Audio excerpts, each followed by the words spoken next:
한국 기업들이 하나둘 철수를 한대. 일부 태국 사람들은 아직도 정신 못 차리고 한국 제품을 다 보이콧하고 있거든.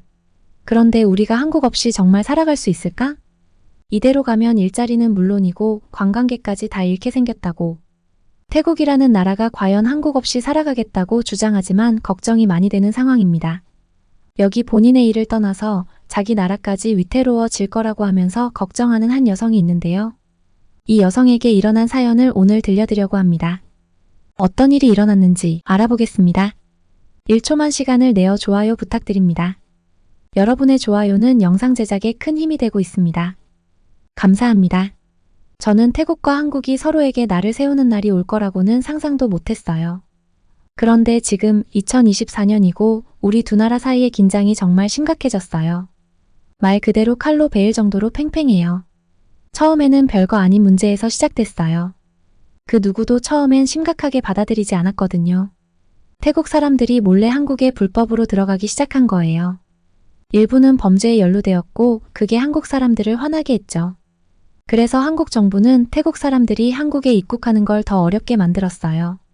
이제 한국에 가고 싶으면 한참을 기다려야 하고 온갖 서류 작업을 다 해야 돼요. 정말 골치 아픈 일이 됐죠. 우리 태국 사람들은 그게 굉장히 모욕적이라고 느꼈어요. 그래서 우리는 한국에 타격을 주기로 했죠. 그들의 돈줄을 건드리는 거예요. 한국 제품을 안 사기로 했어요. 더 이상 한국산 핸드폰도 한국산 차도 한국 화장품도 사지 않는 거예요. 뭐든지 한국산이면 전부 불매 운동을 했어요. 처음엔 좀 우습다고 생각했어요. 저도 한국 드라마를 정말 좋아하는데 갑자기 주위 사람들이 한국 드라마는 들어본 적도 없는 것처럼 굴더라고요. 제 친구 나띠는 자기가 좋아하던 K-팝 앨범들을 다 버리기까지 했어요. 그런데 어느 순간부터 비어있는 한국 가게들이 눈에 들어오기 시작했어요. 거리가 한국 관광객들로 북적이던 때와는 너무 달라서 그때서야 이게 장난이 아니라는 걸 깨달았어요. 안녕하세요. 저는 니란이라고 합니다. 저는 25살이고 기술업계에서 일하고 있으면서 대학교도 다니며 국제학에 대해 공부 중이에요. 저는 항상 한국의 놀라운 기술을 존경해왔어요. 그들의 로봇을 본 적 있어요? 그리고 그 엄청나게 빠른 인터넷이요? 저도 언젠가 태국이 그런 멋진 걸 할 수 있기를 꿈꾸고 있어요. 그런데 이제 우리 두 나라가 이렇게 싸우고 있으니 그 꿈이 더 멀어지기만 하는 것 같아요. 우리가 서로 말도 안 하는데 어떻게 한국의 기술 전문가들한테 배울 수 있겠어요? 누군가 계속 도구를 빼앗아 가는데 다리를 지으려고 하는 것 같아요. 가장 안타까운 건 이 싸움이 실제 사람들에게 영향을 미치고 있다는 거예요. 제 이모가 해변 근처에 작은 호텔을 운영하시는데 예전엔 한국 관광객들이 많이 왔었어요. 그런데 이제는 방이 거의 비어 있어요. 지난달에는 직원들 몇 명을 해고하셔야 했어요. 이모가 그렇게 걱정하는 모습을 보니까 정말 마음이 아팠어요. 제 이모뿐만이 아니었습니다. 어디를 봐도 그 영향이 보여요. 길 건너에서 한국 길거리 음식을 팔던 아저씨? 이제는 그 가게도 없어졌어요. 한국어를 가르치던 어학원도 문을 닫았어요. 마치 우리 도시의 한 부분이 지워진 것 같아요. 가끔은 한국 쪽에서는 어떤지 상상해보기도 해요. 저 같은 한국 친구들도 자기네들이 좋아하는 태국 과자를 더 이상 못 찾아서 답답해하고 있을까요? 한국의 기업들도 여기에서 물건을 못 팔아서 어려움을 겪고 있을까요? 생각해보면 사무실에 앉아있는 사람들이 내린 결정이 우리 같은 평범한 사람들의 삶을 이렇게 바꾸고 있는 게 참 이상해요. 근데 진짜 웃긴 건 이 모든 일에도 불구하고 저는 여전히 한국의 기술을 존경하고 있다는 거예요. 얼마 전에 한국에서 새로 나온 인공지능이 책 한 권을 다 쓴다는 영상을 봤어요. 정말 놀라웠어요. 제 마음속 한편에서는 화가 나서 다른 사람들처럼 한국 물건을 보이콧하고 싶은 마음도 있어요. 그런데 또 다른 한편에서는 우리가 함께 협력하면 얼마나 멋진 성과를 낼 수 있을지에 대한 꿈을 멈출 수가 없어요. 저는 언젠가 이 문제가 해결되길 바라고 있어요. 저보다 더 똑똑한 누군가가 해결책을 찾아줄지 아니면 그냥 시간이 지나면서 사람들이 진정하고 우리가 친구로 지내는 게 더 낫다는 걸 깨닫게 될지 모르겠지만요. 지금으로서는 그저 어중간한 상태에 갇힌 것 같아요. 제 나라가 자랑스럽지만 동시에 우리가 한국과 가졌던 그 연결이 그리워요. 마치 두 세계 사이에 갇혀서 어디에도 속하지 못하는 느낌이 들어요. 매일 퇴근길에 한국 음식점들이 비어있고 문을 닫은 가게들 옆을 지나가면서 이런 생각을 해요. 도대체 우리가 어떻게 여기까지 오게 된 걸까? 그리고 더 중요한 질문은 우리는 어떻게 다시 돌아갈 수 있을까? 대학교 강의실에 들어서자마자 심장이 쿵쿵 뛰었어요. 오늘 수업 주제는 국제관계였고 오늘 수업은 특히나 긴장감이 흐를 거라는 걸 알고 있었죠. 태국, 제 모국과 한국 사이의 갈등이 모두의 머릿속에 있었거든요. 자리에 앉자마자 그 팽팽한 분위기가 느껴졌어요. 우리 교수님, 권 박사님은 강단 앞에 서 계셨어요. 키가 크고 짧은 검은 머리에 눈빛이 날카로우신 분이죠. 교수님이 말씀을 시작하자 강의실은 순식간에 조용해졌어요. 오늘은 태국과 한국 사이의 현재 상황이 경제에 미치는 영향을 토론해 볼 겁니다. 교수님이 확고하고 명료한 목소리로 말씀하셨어요. 저는 몸을 앞으로 기울이면서 더 귀 기울였어요. 이건 저한테 개인적으로 중요한 주제였거든요. 저는 태국에서 기술 산업에 종사하는 한 사람으로서 한국을 항상 우러러보며 자랐어요. 한국의 기술은 정말 놀라웠고 언젠가는 한국 기업들과 함께 일해보고 싶다는 꿈을 갖고 있었죠. 하지만 지금 그 꿈은 멀어져 보였어요. 권 박사님이 버튼을 누르자 큰 그래프가 그녀 뒤 화면에 나타났어요. 두 개의 선이 급격하게 내려가는 모습이었어요. 이것이 바로 지금 우리 경제에서 벌어지고 있는 일입니다. 교수님이 그래프를 가리키며 말씀하셨어요. 교수님은 갈등이 어떻게 시작되었는지 설명해 주셨어요. 태국 사람들이 불법으로 한국에 입국해서 문제가 생겼고 그로 인해 한국 정부는 태국인들이 입국하기 어렵게 만들었죠. 그러자 많은 태국 사람들이 화가 나서 한국 제품을 사지 않기 시작했어요. 한번 생각해 보세요. 권 박사님이 말씀하셨어요. 여러분 중 몇 명이 삼성 휴대폰을 가지고 있나요? 아니면 한국 드라마를 보나요? 많은 학생들이 손을 들었고 저도 그중 하나였어요. 저는 제 휴대폰을 내려다보며 그 출처를 새삼스럽게 의식하게 됐어요. 이제 그 모든 게 하룻밤 사이에 사라진다고 상상해 보세요. 교수님이 이어가셨어요. 저는 상상해 보려고 했어요. 더 이상 한국 기술도 K-팝도 한국 화장품도 없는 세상. 정말 상상하기 힘들었어요. 하지만 이건 단지 휴대폰이나 TV 프로그램에 관한 문제가 아닙니다. 교수님이 계속 말씀하셨어요. 태국 내에 한국 기업들이 문을 닫고 있어요. 그게 무슨 의미인지 아세요? 우리 모두 고개를 저었어요. 그건 사람들이 일자리를 잃고 있다는 뜻이에요. 가족들이 생계를 꾸리기 힘들어지고 있죠. 강의실은 핀 떨어지는 소리까지 들릴 정도로 조용했어요. 제 속이 갑자기 답답해졌어요. 상황이 이렇게 심각한 줄 몰랐거든요. 그때 앞줄에 앉은 한 학생이 손을 들었어요. 하지만 교수님, 그 학생이 말했어요. 태국은 한국 기업이 없어도 됩니다. 우리 스스로 살아갈 수 있어요. 권 박사님은 잠시 그 학생을 바라보더니 대답하셨어요. 재미있는 의견이네요, 나띠. 하지만 숫자를 한번 봅시다. 교수님이 슬라이드를 바꾸자 이번엔 원형 차트가 나타났어요. 이건 태국의 GDP, 즉 우리나라에서 생산되는 모든 재화와 서비스의 총 가치를 나타낸 거예요. 교수님이 설명하셨어요. 이 부분을 보세요. 우리 경제에서 관광업이 차지하는 비율이죠. 그 비율은 제가 예상했던 것보다 훨씬 컸어요. 이제 한국인 관광객들이 우리 관광업에서 큰 부분을 차지했었어요. 하지만 갈등이 시작된 이후 그들이 오지 않게 됐어요. 호텔은 텅 비고 식당들은 문을 닫고 가이드들은 일자리를 잃었죠. 저는 푸켓에서 관광 가이드로 일하는 사촌이 생각났어요. 그 사촌이 요즘 일이 얼마나 없는지 불평했던 게 떠올랐죠. 이제 그 이유를 알겠더라고요. 하지만 단지 관광만의 문제가 아닙니다. 교수님이 계속 말씀하셨어요. 한국 기업들은 수천 명의 태국인 노동자를 고용하고 있어요. 그들은 태국 기업들로부터 물품을 사들이고 우리 학교와 병원을 운영하는 데 필요한 세금을 냅니다. 교수님은 잠시 말을 멈추고 강의실을 둘러보셨어요. 우리는 생각보다 더 긴밀하게 연결되어 있어요. 제 머릿속이 어지러워지기 시작했어요. 저는 항상 세계화가 긍정적인 것이라고만 생각했어요. 나라들이 함께 협력하고 성장하는 방식이니까요. 하지만 이제 그 이면도 보이기 시작했어요. 나라들이 싸우면 고통을 겪는 건 정부뿐만이 아니라 저와 같은 평범한 사람들도 포함된다는 걸 깨달았어요. 토론이 점점 뜨거워지자 저는 갈등을 느꼈어요. 한편으로는 나띠의 말에 동의하고 싶었어요. 태국은 독립적으로 살아갈 수 있어야 하지 않나요? 하지만 또 다른 한편으로는 권 교수님 말씀이 맞다는 걸 알았어요. 우리는 그저 세상과 단절할 수는 없었죠. 저는 심장이 쿵쿵거리며 손을 들었어요. 교수님, 떨리는 목소리로 말했어요. 이 갈등을 해결할 방법은 없을까요? 두 나라 모두 손해를 보고 있는 것 같아요. 교수님은 저를 보며 미소를 지으셨어요. 아주 좋은 질문이에요, 니란. 그리고 그것이 바로 지금 양국의 외교관들과 지도자들이 풀려고 하는 문제랍니다. 믿기지 않았어요.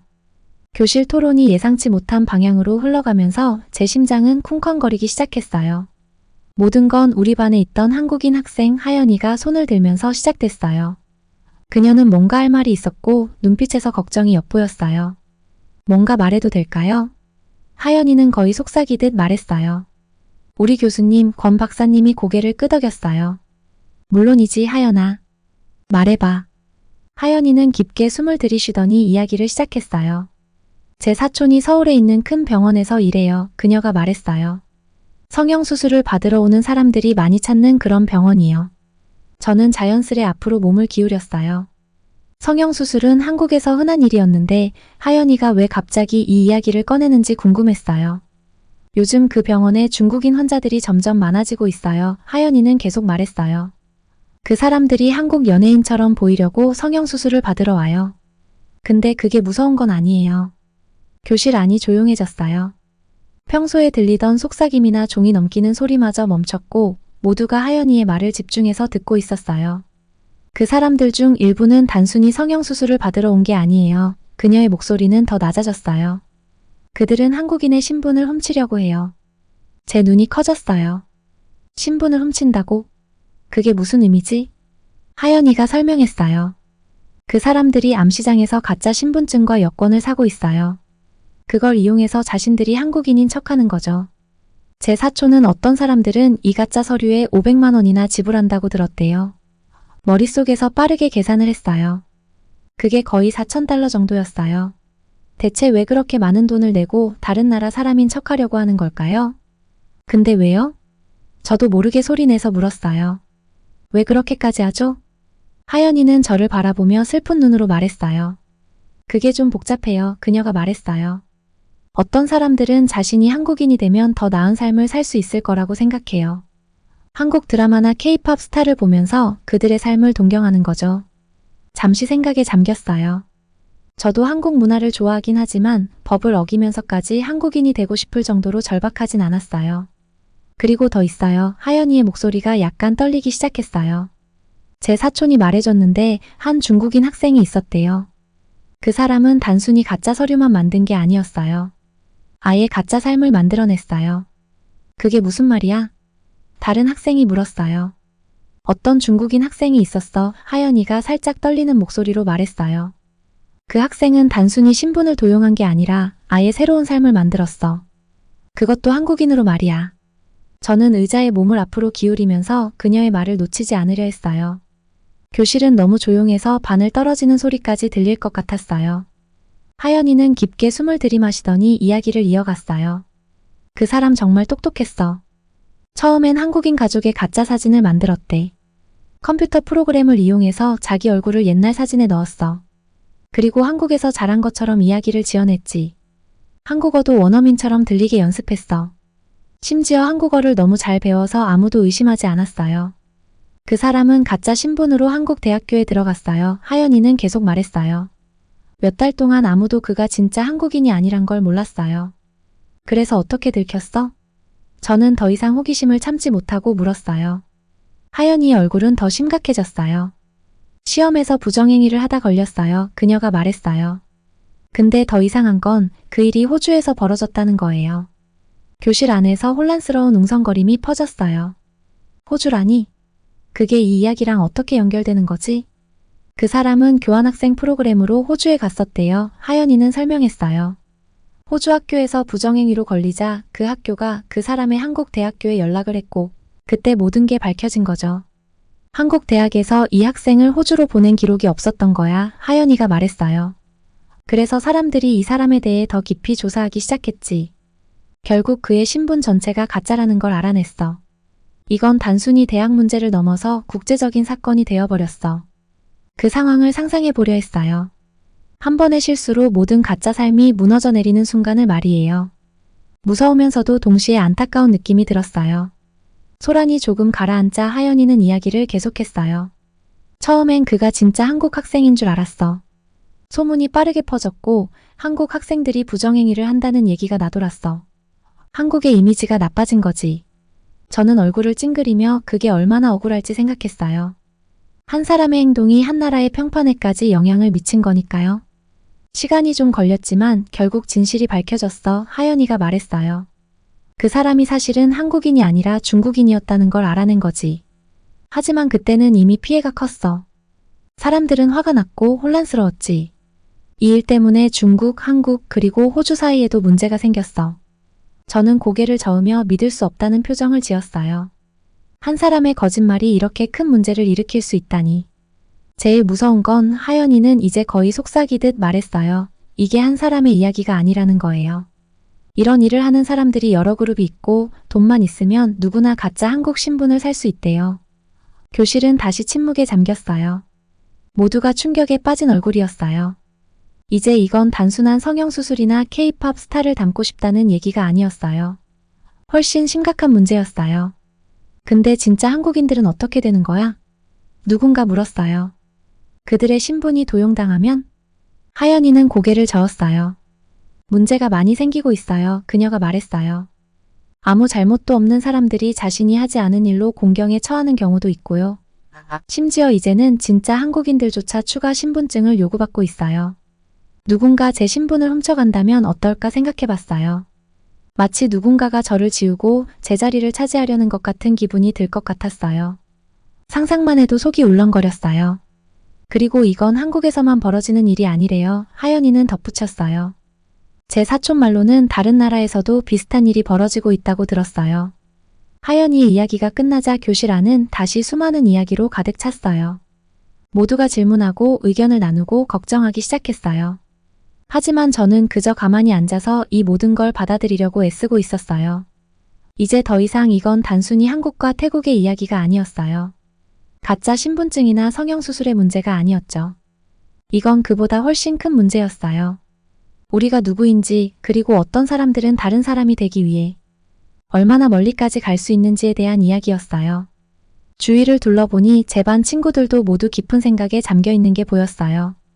이 이야기는 우리에게 뭔가 변화를 주었어요. 세상이 더 작게 느껴지면서도 동시에 훨씬 더 복잡하게 보였어요. 이제 다시는 신분이라는 개념을 예전처럼 보지 못할 거라는 걸 직감했어요. 그리고 이건 그저 시작일 뿐이라는 느낌이 들었어요. 믿기지가 않았어요. 하연이가 하는 이야기는 마치 영화 속 한 장면 같았지만 이건 현실이었거든요. 그녀가 말을 이어갈 때마다 제 심장은 점점 더 빠르게 뛰기 시작했어요. 얼마나 많은 시간과 노력이 들었을까 상상해봤어요. 아마 몇 달, 아니 몇 년의 계획과 연습이 필요했을 거예요. 생각만 해도 무서웠어요. 근데 그게 다가 아니야. 하연이가 말했어요. 어떻게 했는지 모르겠는데 가짜 서류들도 구했어. 출생증명서, 학교 기록 다 준비됐지. 그 서류들이 너무 진짜 같아서 결국 한국의 한 명문 대학에 입학까지 했어. 교실 여기저기서 놀라는 소리가 들렸어요. 저도 등골이 오싹해졌어요. 어떻게 그런 식으로 한국 대학에 들어갈 수 있었을까? 하연이는 우리 표정을 보며 고개를 끄덕였어요. 나도 믿기 힘들었어. 근데 더 충격적인 건 이 사람은 몇 달 동안 그 가짜 한국인으로 살았다는 거야. 아무도 의심하지 않았어. 친구도 사귀고 동아리 활동도 하고 심지어는 연애까지 했대. 전부 가짜 신분으로 말이야. 저는 그가 느꼈을 스트레스가 얼마나 컸을지 생각해 봤어요. 언제 발각될지 몰라서 매일 불안했을 텐데 왜 그런 위험을 감수했을까? 저는 이제야 일이 어디로 흘러갈지 감이 잡혔어요. 하지만 상황은 생각보다 더 심각했어요. 교실 안은 수많은 속삭임과 놀람의 목소리로 가득 찼어요. 제 머리는 빙글빙글 도는 것 같았어요. 이게 이렇게 큰 사건일 줄은 상상도 못했거든요. 하지만 하연이의 다음 말이 저를 소름 끼치게 했어요. 더 무서운 건 이게 단지 그 사람 혼자 한 일이 아니라는 거야. 그녀가 말했어요. 경찰이 알아낸 건 이런 짓을 하는 사람들이 무리로 활동하고 있다는 거였어. 가짜 한국인 신분을 암시장에서 팔고 있대. 그리고 이건 한국만의 문제가 아니야. 다른 나라들까지 퍼지고 있어. 주위를 둘러봤어요. 모두들 저와 같은 충격을 받은 얼굴이었어요. 이제 이건 단지 한 학생의 이야기가 아니었어요. 거대한 지하 조직의 문제였죠. 근데 왜? 저도 모르게 물었어요. 왜 사람들은 이런 걸 하고 싶어 하는 걸까? 하연이는 어깨를 으쓱하며 슬픈 표정을 지었어요. 여러 가지 이유가 있겠지. 어떤 사람들은 한국인이면 더 좋은 기회가 있을 거라고 생각해. 또 어떤 사람들은 한국 문화를 너무 좋아해서 그 일원이 되고 싶어 해. 그리고 어떤 사람들은 그냥 자기 삶에서 도망치고 싶은 거야. 하연이의 말이 마음속에 스며들면서 여러 감정이 교차했어요. 자신을 바꿔야만 했던 사람들에 대한 안타까움, 그런 사람들을 이용해 돈을 버는 범죄자들에 대한 분노, 그리고 앞으로 이게 어떻게 될지에 대한 걱정이었죠. 이건 단지 가짜 신분증이나 대학 스캔들에 관한 이야기가 아니었어요. 정체성, 문화, 그리고 신뢰에 관한 문제였어요. 우리가 사람들의 말조차 믿을 수 없다면 나라 간의 관계를 어떻게 구축할 수 있을까요? 수업이 끝날 때까지 저는 계속 더 큰 그림을 생각하게 됐어요. 이건 더 이상 단지 태국과 한국의 문제가 아니었어요. 서로 보이지 않는 곳에서 나라들이 얼마나 의존하고 있는지 깨닫게 됐죠. 그리고 이런 세상에서 정말 독립적으로 살아갈 수 있는 나라가 있을까 하는 생각이 들었어요. 수업이 끝나고 강의실을 나서면서 저는 압도되면서도 동시에 영감을 받았어요. 앞으로의 길이 험난하겠지만 두 나라 간의 간극을 좁힐 방법을 찾고 싶다는 결심이 더 강해졌어요. 어쩌면 기술이 그 해결책의 일부가 될 수 있겠다는 생각이 들었고 그 과정에서 제가 중요한 역할을 할 수 있기를 바랐어요. 수업이 끝나고 사람들이 하나둘씩 떠나기 시작했지만 저는 자리에 앉아 계속 생각에 잠겼어요. 세상이 갑자기 너무 복잡해 보였고 오늘 이후로 저는 많은 것들을 다르게 보게 될 거라는 걸 느꼈어요. 하연이가 수업 시간에 한 말이 계속 머릿속을 맴돌았어요. 한국인 신분을 도용하는 사람들에 대한 이야기들이 자꾸 떠올랐죠. 마치 영화 속 이야기 같았지만 이건 현실이었어요. 대학교 건물에서 나오면서 따뜻한 태국 햇살이 얼굴에 닿았는데 거의 느끼지 못했어요. 생각에 빠져 있었거든요. 큰 나무 밑에 있는 벤치를 찾아서 앉았어요. 배낭이 무겁게 느껴졌어요. 마치 마음처럼요. 물병을 꺼내서 한참 마셨어요. 들은 이야기를 이해하려고 노력하면서요. 저는 원래부터 한국을 정말 좋아했어요. 한국의 기술, 음악, 문화 모든 게 멋지고 발전된 것처럼 보였거든요. 언젠가 한국의 기술 회사들과 함께 일하는 게 제 큰 꿈이었어요. 그게 태국의 기술 산업을 더 발전시키는 데 도움이 될 거라고 생각했죠. 하지만 하연이의 이야기를 들은 후로는 확신이 안 섰어요. 이제는 그저 비즈니스나 기술의 문제가 아니었거든요. 사람들의 삶, 그들의 정체성에 관한 문제였어요. 그 중국인 학생이 생각나더라고요. 한국인 신분을 완전히 만들어낸 그 학생 말이에요. 그는 얼마나 외롭고 두려웠길래 그런 극단적인 선택을 했을까요? 휴대폰을 꺼내서 배경화면을 봤어요. 서울 야경 사진이었는데 불빛이 가득하고 아름다웠죠. 목표를 상기시키기 위해서 배경화면으로 설정해 둔 거였어요. 그런데 이제 그걸 보니 좀 이상했어요. 불편한 기분이 들었어요. SNS 앱들을 열고 스크롤을 하기 시작했어요. 어디를 봐도 한국 연예인들, 한국 음식, 한국 패션에 대한 게시물들 뿐이었어요. 마치 온 세상이 한국에 반한 것 같았죠. 그리고 저도 이해했어요. 정말요? 하지만 이제는 궁금했어요. 하연이가 말한 그 사람들처럼 과연 얼마나 많은 팬들이 그 극단적인 행동까지 할까? 그때 엄마한테서 문자가 왔어요. 집에 오는 길에 망고 좀 사와. 그 메시지를 보고 미소가 지어졌어요. 망고라니. 너무나도 단순하고 너무나도 태국스러운 거였죠. 문득 언제 마지막으로 망고를 먹었는지 기억이 안 났어요. 한국어를 배우고 한국 트렌드를 따라가느라 바빠서 제 문화에서 온 것들은 소홀히 하고 있었던 것 같았어요. 망고를 사러 과일 시장으로 걸어가면서 평소에 신경 쓰지 않았던 것들이 눈에 들어왔어요. 길거리 음식이 요리되는 냄새, 툭툭 소리, 그리고 동네 구석구석에 있는 화려한 영혼의 집들이요. 전부 다 태국스러웠어요. 그리고 참 아름답다는 생각이 들었죠. 시장에 도착해서 잘 익은 망고를 골랐어요. 친절한 미소를 띤 나이 지긋한 아주머니가 태국어로 저랑 대화를 나눴어요. 날씨 이야기, 올해 망고가 얼마나 맛있는지에 대해서요. 그냥 평범한 대화였는데 그게 저를 기분 좋게 만들었어요. 뭔가 연결된 느낌이었어요. 집으로 걸어가면서 손에 든 망고들을 보며 다시 제 꿈을 생각해봤어요. 여전히 기술 분야에서 일하고 싶었고 큰 일을 하고 싶었어요. 하지만 굳이 한국을 따라할 필요는 없다는 생각이 들었어요. 한국에서 제가 존경하는 것들을 받아들이면서도 태국의 장점과 조화롭게 섞을 수 있는 방법이 있을지도 모른다는 생각이요. 요즘 태국과 한국 사이에 일어나는 문제들이 떠올랐어요. 불매운동, 화난 사람들, 문을 닫는 사업들. 전부 다 너무 의미 없어 보였어요. 서로 더 잘 이해하려고 노력하기만 하면 배울 게 얼마나 많을 텐데요. 집에 도착해서 망고 하나를 잘라서 먹었어요. 달콤한 맛이 어릴 적 여름날들이 떠오르게 했어요. 이게 바로 제 고향이자 제 문화 그리고 제 기억이었어요. 이게 바로 제 정체성이었고 지킬 가치가 있는 거였어요. 그리고 자랑스러워할 가치도 있었죠. 노트북을 열고 태국의 기술 회사들을 검색하기 시작했어요. 제가 한 번도 들어보지 못한 정말 멋진 일들을 하는 회사들이 많더라고요. 다시 설레기 시작했어요. 그런데 이번에는 좀 다른 느낌이었어요. 이 회사들을 어떻게 성장시킬 수 있을지, 어떻게 하면 세계적인 수준이면서도 태국만의 독특한 무언가를 만들어낼 수 있을지 생각하기 시작했어요. 그날 밤 자기 전에 핸드폰 배경화면을 바꿨어요. 서울 야경 대신 방콕의 야경 사진으로요. 한국이나 그동안 배운 것들을 거부하는 게 아니었어요. 균형을 찾는 것이었죠. 제 자신을 자랑스러워하면서도 다른 나라로부터 배우는 것 말이에요. 잠이 들기 전 저는 새로운 여정을 시작하는 기분이었어요. 진짜 제가 누구인지, 제가 무엇을 할 수 있는지 알아가는 여정이요. 그리고 있잖아요. 그 여정이 어디로 저를 데려갈지 기대가 됐어요. 그 강렬한 수업 토론 이후 며칠 동안 제 머리는 온통 배운 것들로 가득했어요. 누군가가 제 눈을 새로운 세상으로 열어준 것 같았고 그 세상이 마음에 드는지 아닌지조차 확신할 수 없었어요. 매일 아침 눈을 뜨면 제일 먼저 뉴스를 확인했어요.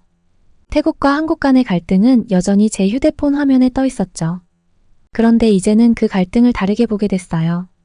더 이상 돈이나 정치의 문제가 아니었어요. 이제는 사람들, 문화, 그리고 정체성에 대한 문제였죠. 방콕의 분주한 거리를 걷다가 가게들과 식당들을 둘러봤던 게 기억나요. 예전에는 한국 가게들을 보면서 우리가 한국과 이렇게 연결되어 있구나 라고 생각했는데 이제는 그 가게들 중 얼마나 많은 곳이 보이콧 때문에 힘들어하고 있을까 궁금해졌어요. 그로 인해 몇 명이나 일자리를 잃고 있을지 생각만 해도 속이 울렁거렸어요. 어느 날 길을 잃은 관광객 무리를 봤어요.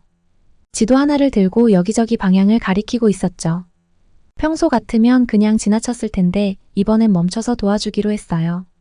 그들은 중국에서 온 사람들이었고 유명한 사원을 찾고 있었어요. 길을 알려주면서 문득 생각이 들었어요. 이들 중에도 하연이 이야기 속 사람들처럼 다른 누군가가 되고 싶어 하는 이들이 있을까? 그 생각을 안고 제가 늘 가던 단골 커피숍으로 갔어요. 그곳은 한국계 태국인 가족이 운영하는 곳이었죠. 가게에 들어섰을 때 평소보다 손님이 적다는 게 느껴졌어요. 주인인 박 사모님은 제 단골 메뉴를 준비하면서도 얼굴에 근심이 가득했어요. 장사는 잘 되세요? 라고 물었지만 대답은 이미 예상할 수 있었어요. 그녀는 한숨을 쉬며 피곤한 눈빛으로 말했어요. 별로야, 니란. 사람들이 더 이상 우리 가게에서 사려고 하지 않아. 우리가 충분히 태국인 같지 않다고들 하더라고. 그 말이 제게 크게 와닿았어요. 갈등의 진짜 영향이 바로 여기 제 동네에서 나타난 거였죠. 박 사모님과 그녀의 가족은 수십 년 동안 이곳에서 살아왔어요. 그들도 다른 누구보다 태국의 일원이었는데 이제는 먼 나라에서 벌어지는 일 때문에 외면받고 있었어요. 커피숍을 나올 때 마음이 복잡하고 화가 났어요. 뭔가 해야 할 것 같았지만 제가 할 수 있는 일이 뭘까 고민이 됐어요. 저는 그저 한 명의 사람일 뿐이었고 이 문제는 너무 커 보였어요. 그날 밤 잠을 이루지 못했어요. 정체성 도용, 가짜 여권, 그리고 자신의 정체성을 지우려고 하는 사람들에 대해 계속 생각이 맴돌았어요. 왜 누군가가 다른 사람이 되고 싶어 할까? 그리고 그때 깨달았어요. 어쩌면 그들은 그렇게 할 수밖에 없다고 느낀 걸지도 몰라요. 다음 날 아침 저는 새로운 목적 의식을 갖고 일어났어요. 문제는 단지 태국과 한국의 갈등만이 아니었어요. 그것은 우리가 자신을 그리고 타인을 어떻게 보는지에 관한 문제였어요. 만약 사람들이 정체성을 바꾸기 위해 그렇게 극단적인 선택을 한다면 우리는 다른 문화를 더 소중하게 여기는 방식을 바꿀 필요가 있었어요. 작은 것부터 시작했어요. 제 기술 수업에서 한국만이 아닌 전 세계에서 온 혁신에 대해 더 이야기하기 시작했어요. 대학교에서 문화교류 동아리에 가입해 다른 나라에서 온 학생들을 만났어요. 우리는 서로의 이야기, 음식, 그리고 아이디어를 나눴죠. 각기 다른 곳에서 왔지만 우리가 얼마나 많은 공통점을 가지고 있는지 놀라웠어요. 몇 주가 지나면서 작은 변화들이 보이기 시작했어요. 제 동기들도 다른 문화에 대해 더 관심을 갖기 시작했고 우리는 갈등에 대해 진지하게 대화하기 시작했어요. 양측을 이해하려고 노력했죠. 가끔은 의견이 맞지 않을 때도 있었지만 대화를 계속 이어갔어요. 또한 박 사모님을 돕기로 결심했어요. 그녀의 가족이 우리 지역 사회에 기여한 이야기를 담은 소셜미디어 캠페인을 시작했어요. 조금씩 손님들이 다시 찾아오기 시작했어요.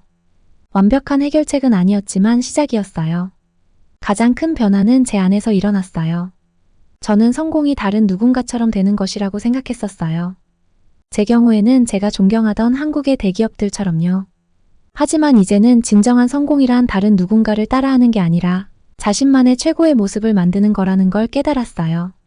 다른 사람에게서 배운 최선의 것들을 가지고 제가 누구인지에 충실한 방식으로 제 길을 개척할 수 있었어요. 여름이 다가오면서 태국과 한국 사이의 상황도 점차 나아지기 시작했어요. 천천히, 그리고 여전히 문제들이 남아 있었지만 어느 정도 진전이 보였어요. 외교관들이 다시 대화하고 있었고 엄격한 정책들도 재검토되고 있었죠. 돌이켜보면 이번 경험이 제게 중요한 교훈을 줬다는 걸 깨달았어요. 세상은 제가 상상하지 못한 방식으로 복잡하고 서로 연결되어 있었어요. 그렇다고 우리가 그 속에서 자신을 잃어야 하는 건 아니었어요. 대신 우리는 서로에게서 배울 수 있고 차이를 존중하면서 더 나은 세상을 함께 만들어 갈 수 있었어요. 태국, 한국, 그리고 저 자신에게 앞으로 어떤 일이 일어날지는 모르겠어요. 하지만 확실한 건 이제 저는 정직과 공감, 그리고 배울 준비가 되어 있다는 거예요. 어쩌면 그것이 진정한 변화를 위한 첫걸음일지도 모르겠어요.